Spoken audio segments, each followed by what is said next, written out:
and several illustrations by an artist named Carly Minardo that we are totally in love with. The illustrations, not Carly, though she is wonderful and makes awesome comics. You can see those illustrations and a few other bonus features in the PDF that comes along with this audiobook. We also worked with a co-writer, a great guy named Nils Parker, who helped us tremendously with research, writing, and generally guided us through what's what with publishing a book. Having a hired gun to help us out was a tough pill to swallow at first, both of us being writers, but as the book project unfolded in earnest, all of our delusions really, quickly fell away, and we were grateful for Nils' help right out of the gate. Had he not been around, you might be picking up this book in 2050 rather than 2023. Nils has gotten the SYSK vibe so thoroughly that he's become as much a part of the SYSK gang as Jerry and Frank the Chair. So be sure to add him to your holiday card list, please. Together, we hone this book into a sword of wisdom for you to wield between games or at birthday parties, anywhere you feel like impressing people. Use it wisely. Oh, and it just so happens that the sword analogy is also a really great segue for our next point.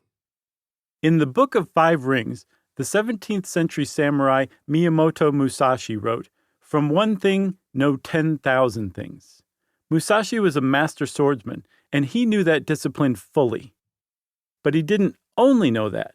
He also learned metallurgy to understand how to make the strongest sword, physiology and anatomy to understand the physical vulnerabilities of his opponents, human psychology to understand their mental vulnerabilities, geometry to understand angles of attack, and physics to understand leverage.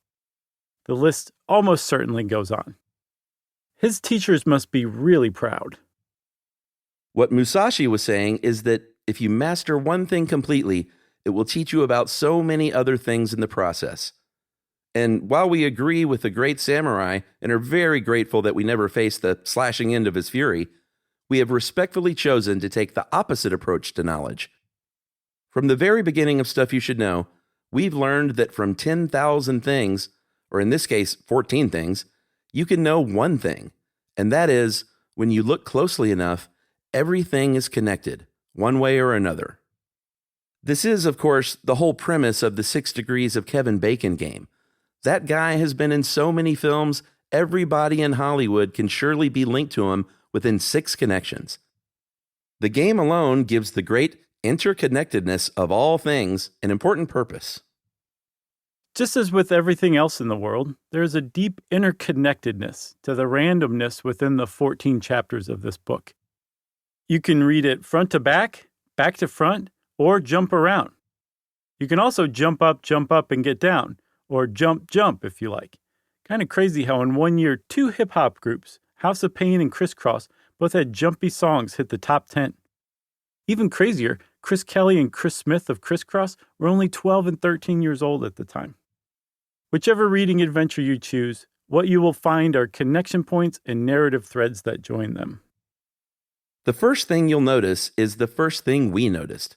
Just how many podcast episodes we've done related to topics that we only touch on in each chapter. What you might then notice is how wide and far these connections go.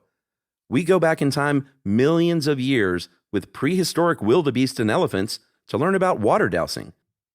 We travel trillions of miles into space to better grasp the magnitude and proportion of massive personal wealth. We travel the globe to meet common criminals in Britain, artificially aged mice at Harvard University, and a guy who wandered around Malaysia. You've got in your ears a guided tour of interconnected time and space, and all for a pretty fair price when you consider it like that.